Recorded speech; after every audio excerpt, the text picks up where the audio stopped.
নির্বাচন কমিশন লিখিত আকারে দিল সিসি ক্যামেরার কোনো দরকার নাই, কারণ সিসি ক্যামেরা হলে রাষ্ট্রের অনেক খরচ বেঁচে যাবে, মানে খরচ হয়ে যাবে।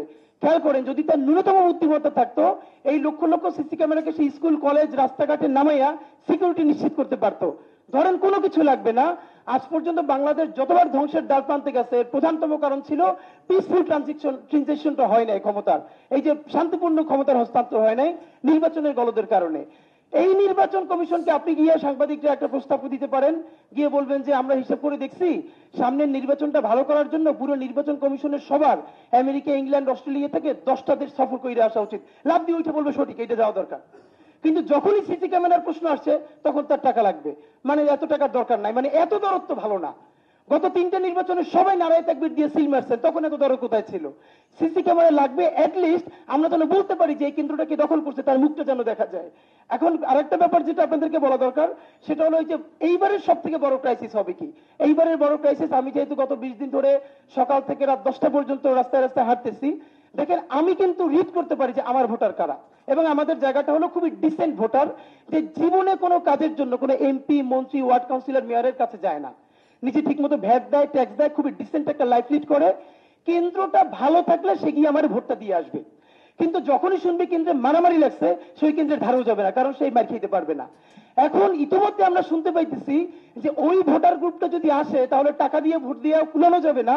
তাই সিস্টেম হচ্ছে, আপনি আগে মারামারির জন্য নিজের লোক 2 গ্রুপ রেডি রাখবেন, এরপর একটা ক্যাচাল বাধাই দিবেন, এরপরে নিউজ হয়ে যাবে অমুক কেন্দ্রে মারামারি লাগছে, এইটা যেহেতু সংক্রামক আরো 5 জায়গায় লেগে যাবে। তারপরে ওই যে যারা ব্যাংকার, যারা শিক্ষক, ইউনিভার্সিটির ফ্যাকাল্টি, তারা কেউ ভোট দিতে যাবে না। আপনার ওই যে টাকা দেওয়া লোকগুলো তারা ভোটটা দিয়া আপনি বলবেন যে আপনি এমপি হয়ে গেছেন। তো আমাদের জন্য এবার সব থেকে যেটা গুরুত্বপূর্ণ ব্যাপার, সেটা হলো এই ডিসেন্ট ভোটাররা যারা ভোট দিতে চায় তাদের জন্য পরিবেশ তৈরি করা।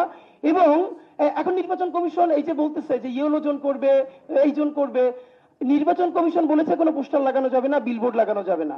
তো ঢাকা হাটে আমি আপনাদেরকে এটা, আলাল ভাই পাশে আছেন তবুও বলি ভাই রাগ করেন না, মানে আমার সাথে অনেকে স্বাভাবিকভাবে সারাদিন যেহেতু রাস্তায় থাকি, ভাইরা ছবি তোলে, সেলফি তোলে। আমার সাথে আমরা একটা হিসাব করে দেখছি, 100 সেলফি বা ছবির মিনিমাম 95টার পিছনে আব্বাস ভাইয়ের অথবা জামাতের হেলাল ভাইয়ের 2জনের পোস্টার অথবা বিলবোর্ড। ঢাকা এমন কোন জায়গা আল্লাহর রাস্তায় নাই যেখানে দাঁড়িয়ে ছবি তোলা যায় কিন্তু পিছনে ট্রাফিকের পোস্টার নাই। ভাই আমি গরিব মানুষ, আমার 2টা পোস্টার লাগাবো এখন কই? তো পোস্টার তো বই দিত, এখন নির্বাচন পোস্টার লাগানো যাবে না, তাহলে আপনি অপসারণ করতে পারতেছেন না কেন? 7 দিন সময় তুলে ফেলেন। তাহলে আমি বলতে চাই, পলিটিক্যাল কালচার এখন সিটি কর্পোরেশন আইসা যে বিলবোর্ড খুলবে, পোস্টার লাগাবে, সিটি কর্পোরেশনের তো টাকা দিছি আমরা সবাই, সে কি আব্বাস ভাই আর হেলাল ভাই পোস্টার লাগানোর জন্য পেইড করা হয়েছে? যে পোস্টার লাগাইছে তাকে খুলতে হবে, আমি পোস্টার লাগাইলে আমি খুলবো। এবং আপনি যদি সাহস থাকে আপনি কইরে দেখান, সময় দিছি 3 দিন, হেলাল সাহেব, আব্বাস সাহেব, XYZ যত সাহেব, ওসমান সাহেব, আদি সাহেব, পোস্টার যারা লাগাইছো সব পোস্টার 3 দিনের মধ্যে নামাবা, না নামলে। ধন্যবাদ।